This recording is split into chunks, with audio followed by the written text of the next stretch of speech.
Noon, everyone. The clock has struck 1:30 exactly, so we will begin our Ottawa County Board of Commissioners meeting for Tuesday, July the 26th.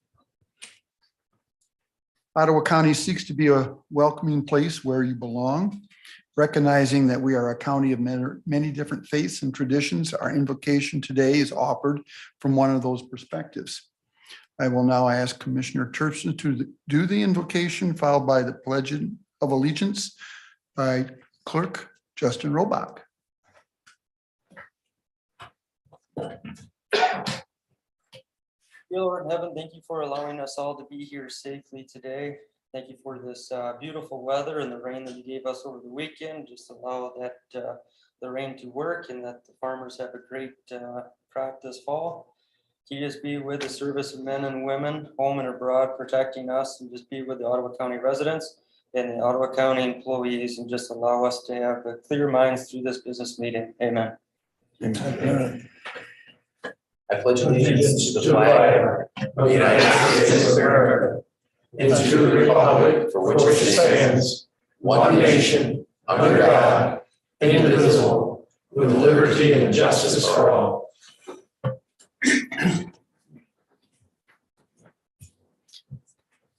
Mr. Clerk, will you call the roll, please? Yes, sir. Mr. Garcia. Here. Mr. Baumann. Yeah, here. Mr. Zylstra. Here. Mr. Dannenberg. Here. Mr. Meppelink. Here. Mr. Terpstra. Here. Mr. Holtlohr. Present. Mr. DeYoung. Here. Mr. Kyers. Here. Mr. Bergman. Here. And Mr. Fenske. Here. Mr. Chair, we have a quorum. Thank you. Any presentations of petitions or communications from your office? None from us. Thank you. I have a few board comments, chair comments. Ottawa County has developed a plan for practical solutions to protect our vital groundwater supply, and they are looking for residents to become advocates for water conservation in Ottawa County. If interested, please check out the county's website and follow the groundwater sustainability link for more information. There is still time for residents to respond to the county's survey regarding how the American Rescue Plan Act funds are distributed. The county is looking for ideas that will support sustainable projects and is looking for your feedback. The survey is available online or the copy mailed to your home. And finally, exercising the right to vote is essential to being a good citizen. Please vote in next week's primary on August the 2nd. Next is our public comment portion. Please limit your comments to 3 minutes and give your name, address. Maybe you've already done that with the clerk. So anybody that wishes to do public comment, you may do so now. We do have one signed up for public comment. That's Harvey Nickel.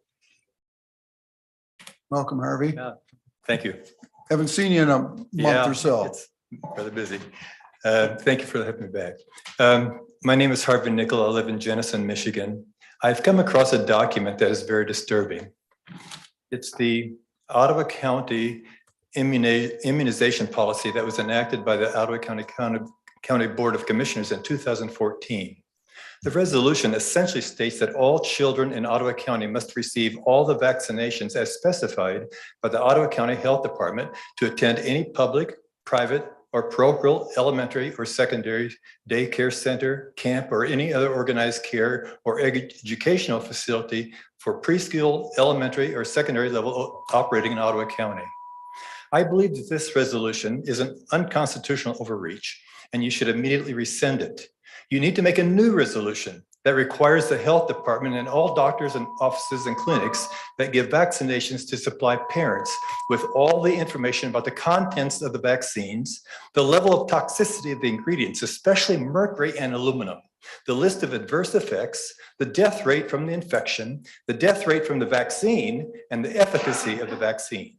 Parents must be given all necessary information in order to make informed choices for their children. I'm very concerned that the health departments are trying to have the COVID-19 shot mandated for children. Over the past 2 years, none of the regulations and mandates of the health departments and the CDC have benefited the health of the people. Masks do not prevent the spread of a virus. Lockdowns did no good and devastated the economy. The so-called COVID-19 vaccine is neither safe nor effective. The people who are now testing positive for COVID are mostly those who have been fully vaccinated and boosted. The VAERS report now lists over 29,000 deaths and 1.3 million adverse effects. The Pfizer documents that were finally released show that there were 1,223 deaths during the trials. Normally, less than 50 deaths will result in a pharmaceutical being pulled from the market. There is now a new term called SADS, or Sudden Adult Death Syndrome, because so many young people are dying suddenly. Healthy athletes and airplane pilots are collapsing and dying, mostly from heart issues or blood clots. The rates of cancer are increasing dramatically. Countries with the highest vaccination rates, such as Israel and New Zealand, now have the highest death rates. And countries like Haiti, with the lowest vaccination rate, have the lowest death rates. Life insurance companies are reporting record number of payouts. The birth rates in Germany and the UK are lower after the COVID vaccine program began, probably because the sperm count in men is lowered and the women are having more miscarriages after the shots. No one should be mandated or coerced into taking these shots, and they definitely should not be given to children with a 9.99% survival rate.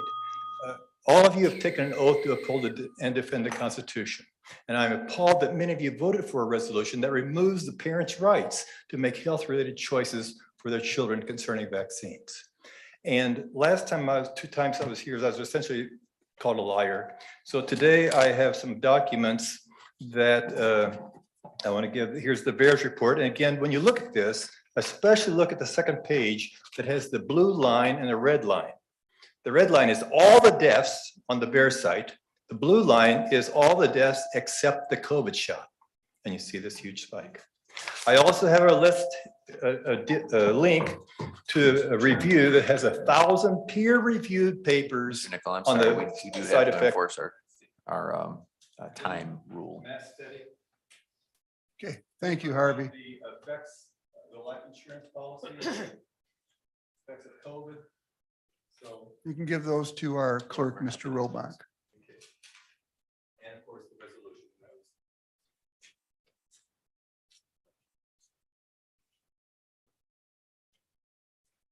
No other public comments signed up for. Okay. At this point, Mr. Chair. Is there someone that Yes, there's no more. She just came. Oh, I don't have her name. you have her name? I don't have her name. So she'll- Hi, Nicole Thigpen with Advisa Care Home Health again. Thank you for giving me a couple minutes to speak. I just wanted to stop in and talk with you guys about helping us to pass the reform or the resolution to get the auto reform fixed. We do now have 31 counties who has adopted a resolution, so over 60% of Michigan. Muskegon is voting next week. Oceana just passed it, and so did Calhoun County. So again, I was just stopping in to ask if you guys would please consider having us on the agenda to adopt a resolution to the auto no fault reform. Thank you. Thank you.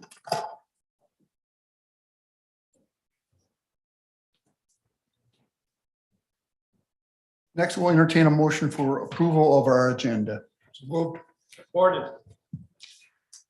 Is there any discussion?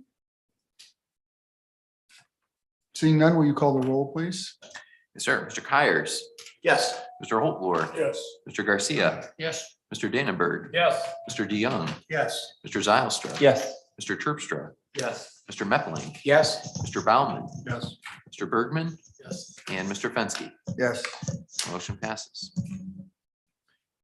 Next is our consent resolutions. Commissioner Dannenberg. Thank you, Mr. Chairman. I'd like to make a motion to approve consent resolutions 1 through 2. What? There's a motion on the floor and a second. Is there any discussion?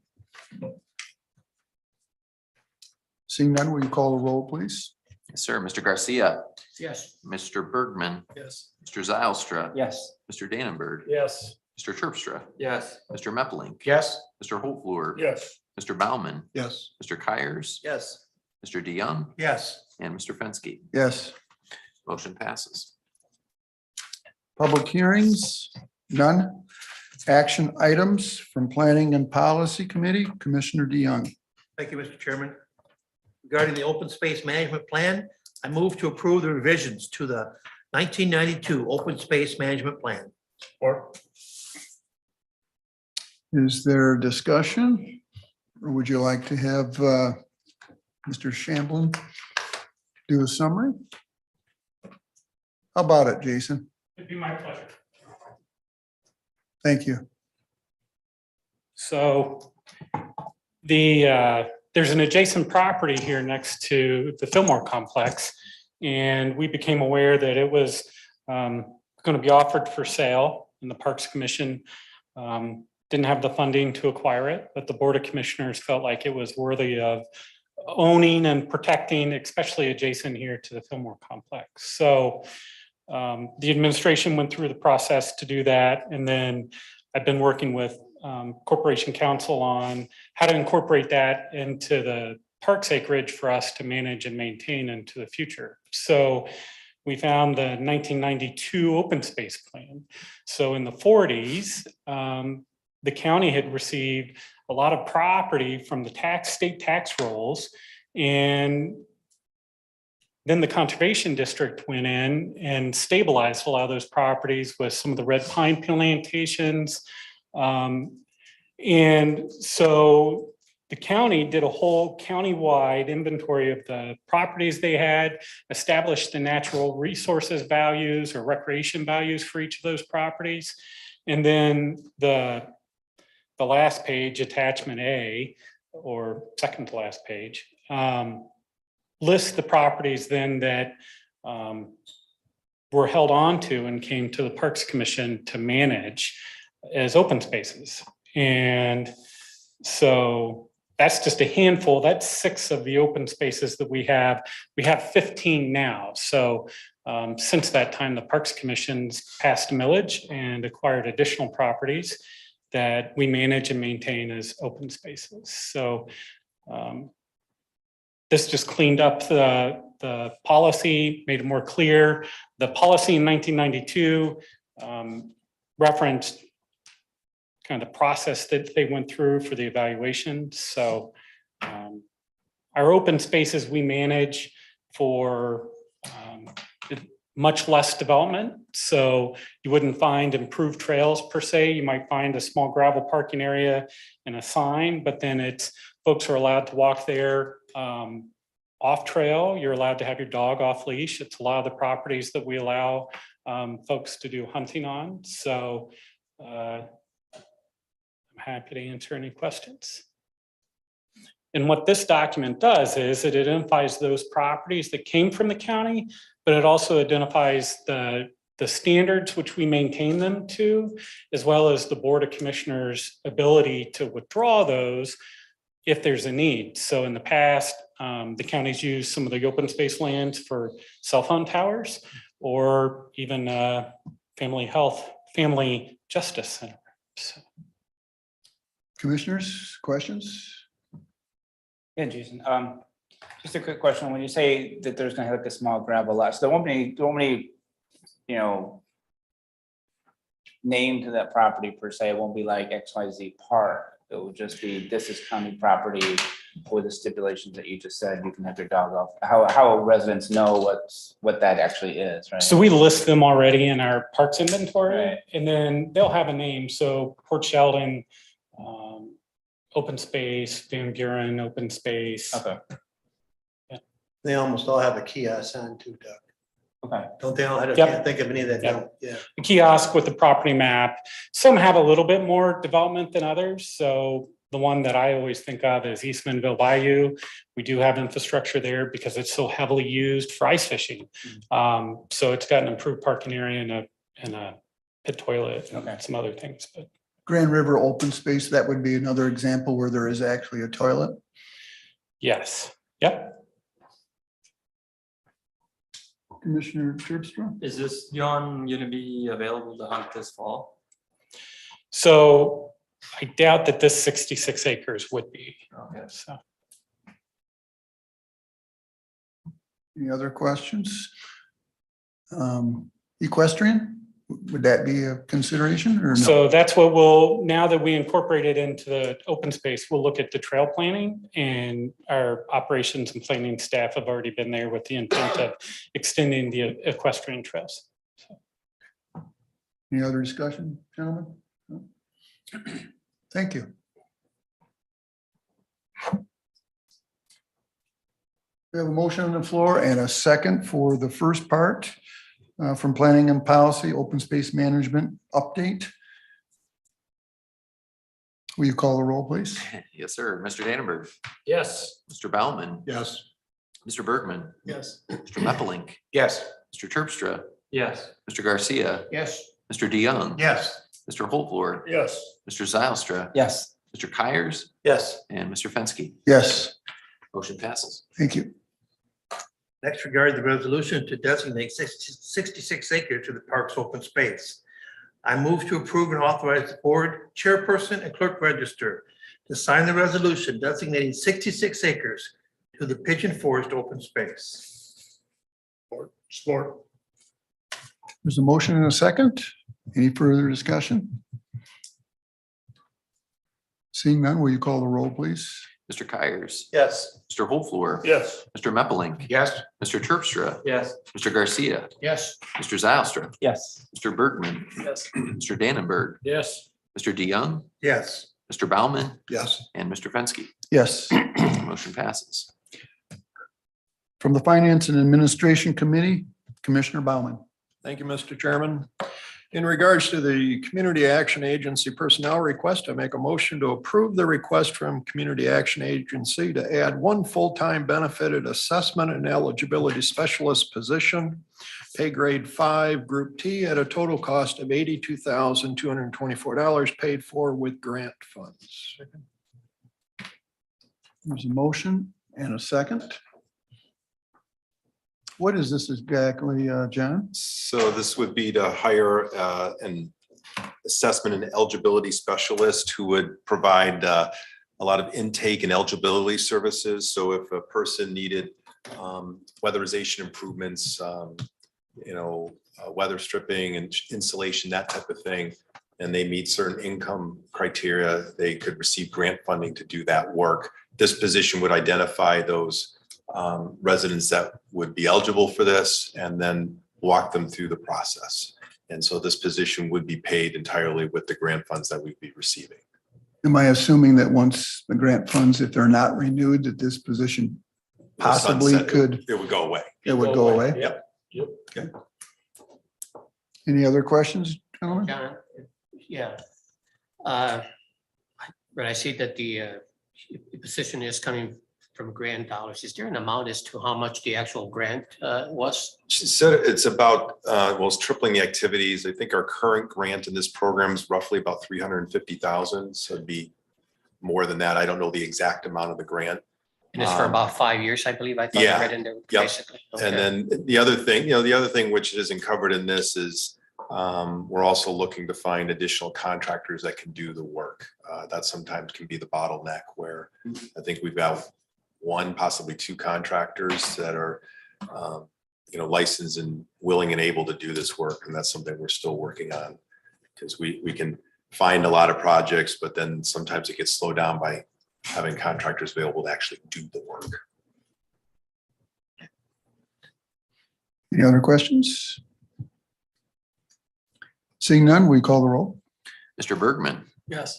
Mr. Zylstra, Yes. Mr. Kyers, Yes. Mr. Garcia, Yes. Mr. Holtvluwer, Yes. Mr. Baumann, Yes. Mr. DeYoung, Yes. Mr. Meppelink, Yes. Mr. Dannenberg, Yes. Mr. Terpstra, Yes. and Mr. Fenske. Yes, Motion passes. thank you.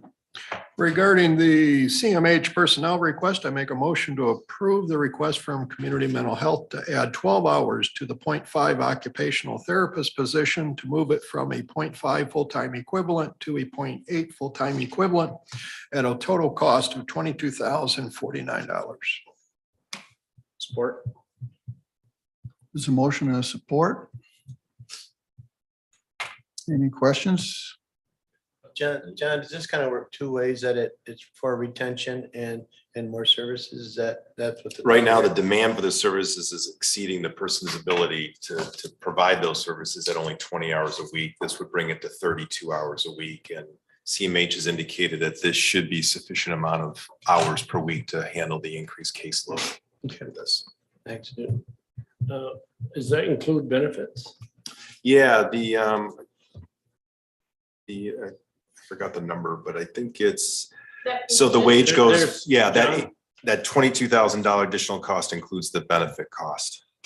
So the wages would go from about 35,000 to roughly 56,000. The benefit cost goes up a little bit, but that $22,000 increase includes the benefit cost. The benefit Okay, cost maybe- looks like it's about $700 more per year. Yes. It ain't a lot, is it? I mean, Currently it's a 0.5 benefited position, so it already has quite a few benefits on it, so. Oh, that's where, okay, The okay. hours, okay, mostly just the extra hours. Yeah, it's not going from non-benefit to benefit. okay, that makes it clear. John, one quick question. Is there only one occupational therapist in this department? Frank, good question. I don't know, but I can find out. There's a couple of them? There's a couple, but Yeah. this one Okay, happens to okay. be a 0.5 that's willing to go. I was just hoping that it just wasn't one. I didn't not think even so. I just don't know the full-time exact number, so. person. Okay, no, I it's can fine. find out though. Any other questions? Discussion? Seeing none, we call the roll. Sir, Mr. Zylstra, Yes. Mr. Bergman, Yes. Mr. Baumann, Yes. Mr. Kyers, Yes. Mr. Garcia, Yes. Mr. Meppelink, Yes. Mr. Dannenberg, Yes. Mr. DeYoung, Yes. Mr. Hopewell, Yes. Mr. Terpstra, Yes. and Mr. Fenske. Yes. Motion passes. And finally, regarding the fiscal year 22 budget adjustments, I make a motion to approve the fiscal year 2022 budget adjustments per the attached schedule. Supported. Is there any further discussion? I have one question for the sheriff on that slow no wake, that what area is that again, Steve?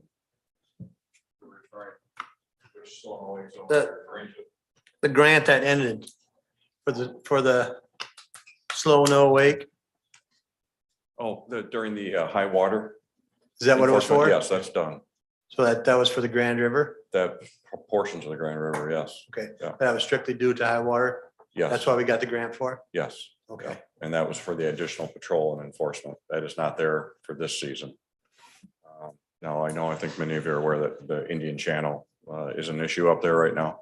Mhm. And my understanding is that's being addressed with the private residents in the township. Okay. But we have been doing enforcement out there. The water is still high enough that the larger boats are cutting through that Indian Channel area. At a pretty good rate, huh? Yes, because what you have on the other side of the river is Grand Haven Township, which is the slow no wake. But yeah, the DNR had put in the high water enforcement grant. And that was just for last year, so that's not there this year. Okay, thank you. You are. Any further discussion? Seeing none, will you call the roll, please? Sir, Mr. Baumann, Yes. Mr. Garcia, Yes. Mr. Meppelink, Yes. Mr. Hopewell, Yes. Mr. DeYoung, Yes. Mr. Zylstra, Yes. Mr. Terpstra, Yes. Mr. Kyers, Yes. Mr. Dannenberg, Yes. Mr. Bergman, Yes. and Mr. Fenske. Yes. Motion passes. Appointments, none. Discussion items, none. Report from the county administrator. John? Thank you, Mr. Chair. Just a few updates here on the business plan. The second edition of the Ottawa Way newsletter, as you know, was mailed out to all of the county residents in June. We've had 275 electronic communications were sent using Gov Delivery this quarter.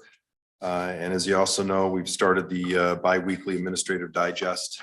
That's been going on, I think, since June as well.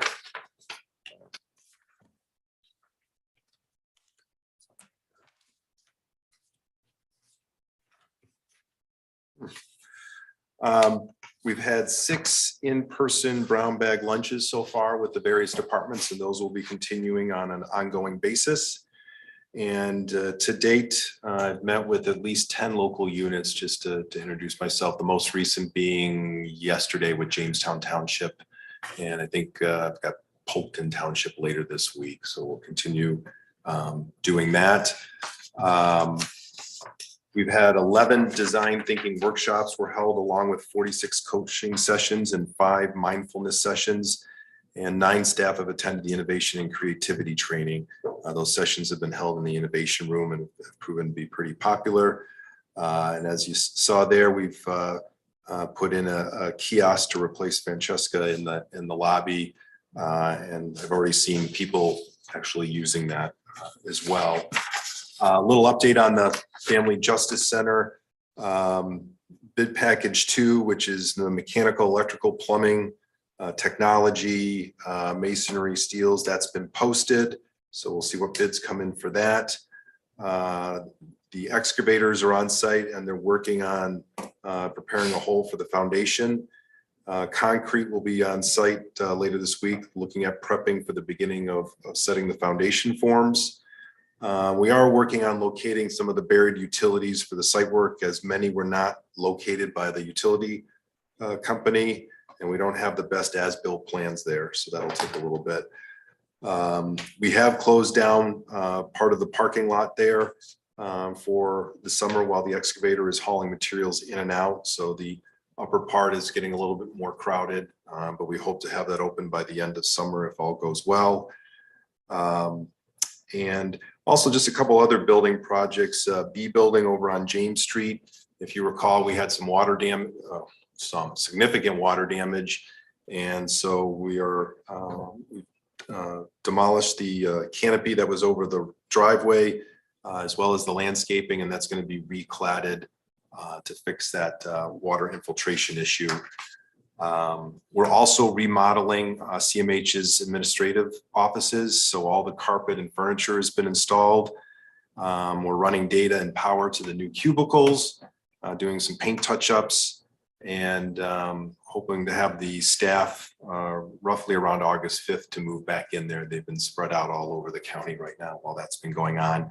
But they had the old, tall, ugly colored furniture in there that you've probably seen that we used to have in fiscal and admin and so forth. And that's the latest area that we're remodeling.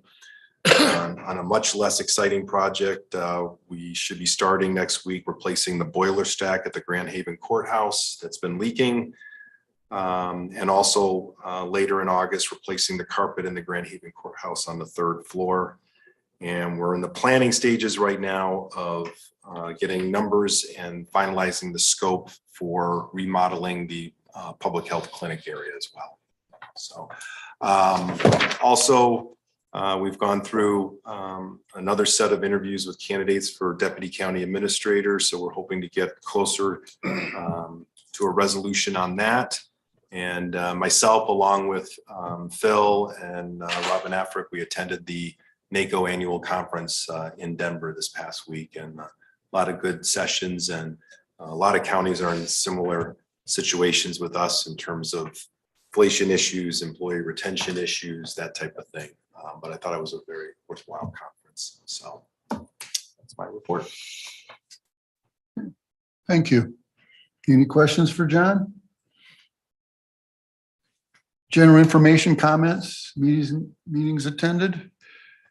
I guess I only have a comment. I happened to listen to our county clerk this morning on the radio, and Justin, I have to say you did an excellent job of answering a lot of the questions. I know this is going to be stressful for you as well as all of us coming up in a week. So appreciate your hard work you do on that. So. Well, thank you, sir. We have a great team, that's for sure. I appreciate that.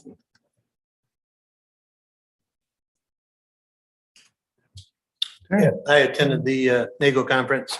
That was the 19th to the 24th.